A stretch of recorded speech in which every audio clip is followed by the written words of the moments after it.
El título del tema es sugerente y lo que plantea básicamente es que las momias de Nazca son como una suerte de reliquia de la Edad Media. O sea, que funcionan dentro de un contexto de una creencia religiosa. La idea de que esa creencia busca evidencias físicas que la sostengan, ¿no? Eso es muy similar a tener las reliquias de los santos o a tener ese tipo de evidencias que hacen que la fe tenga una especie de fortaleza de lo real, ¿no? En ese sentido es que el título sugiere esa lectura, digamos, de los hechos de los extraterrestres o los hechos que tengan que ver con todo ese fenómeno.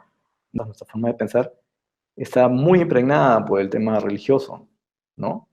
Y que de alguna manera es nuestra manera de ver las cosas. Cuando vemos el fenómeno extraterrestre, lo vemos a la luz de una visión religiosa de las cosas, ¿no?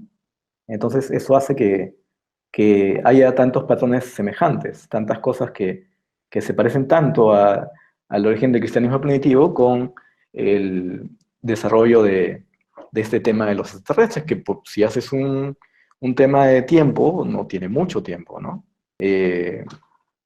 Para uno mismo y para la lectura propia que uno quiere de lo que sea, puede asumir el tema de la individualidad y el tema de yo creo lo que yo creo y cada experiencia es propia y qué sé yo.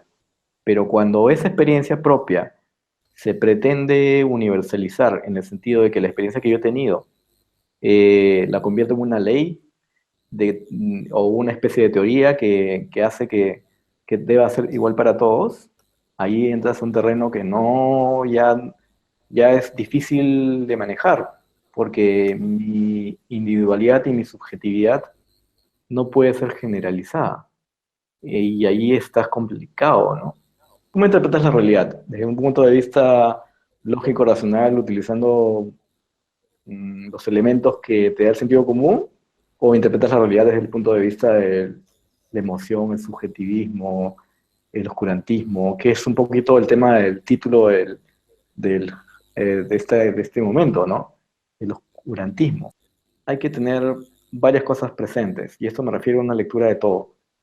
Ya. ¿Con qué lentes leo yo la realidad? Es decir, ¿qué es lo que determina Ujú. quién soy?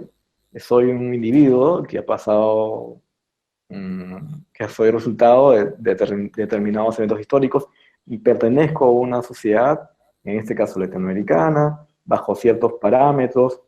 eh, de alguna manera somos resultado de esta generación de una globalización y eso nos determina de alguna manera también. Entonces, en la medida que nosotros eh, nos demos cuenta de esos aspectos, y también hay un tema súper interesante que es ahorita mismo el tema de las redes sociales, cómo las formas de comunicación también han cambiado, entendernos dentro de con qué lentes vemos la realidad nosotros ahora, eh, y con qué lentes lo entendía el pasado, y con qué lentes se entendía el pasado en determinado contexto del pasado, nos permite tener una visión un poquito más objetiva de las cosas, para que no terminemos cayendo en laberintos erráticos, me parece. Es bien importante saber eso. Entenderme a mí me permite saber qué falencias tengo a la hora de leer la realidad y entender determinadas formas de pensar del pasado o de otras realidades, me permite también entender el real mensaje de las cosas, ¿no? A un amigo, un profesor antiguo, que me decía que nosotros al dormir vivíamos una experiencia, ¿no? Una experiencia especial en el sueño, en el Ujú. cual él, digamos, tenía en mente a Jung y tenía en mente varios autores y poesías.